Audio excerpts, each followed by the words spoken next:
Оперативно и в срок глава Коми потребовал решить все вопросы, связанные с вывозом мусора с территории муниципалитетов. На сегодняшний день на 4 из 9 включенных в схему полигонов расчет ТКО ведется по фактической массе. В Воркуте ввод весового оборудования ожидается в ближайшее время. А еще на 2 полигонах, Вайкино и Печоре, в процессе вопрос по установке. В чем у нас проблема? Что у нас муниципалитеты не хотят работать? Ну так назовите мне, кто не хочет работать.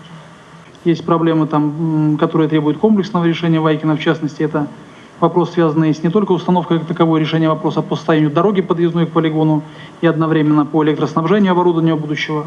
И в 2 полигонах, это в Вуктыле и в Инте, в декабре месяце заключены контракты на поставку этого оборудования, на поставку оборудования весового.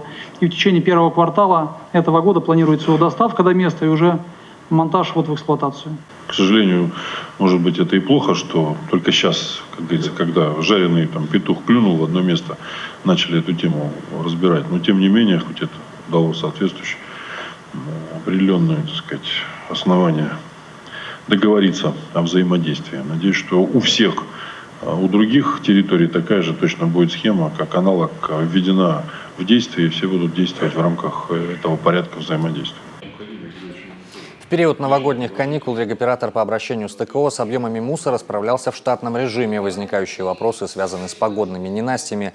Сейчас управляющие организации, дорожные службы и регоператоры наметили порядок работы для оперативного реагирования на ухудшение погодных условий.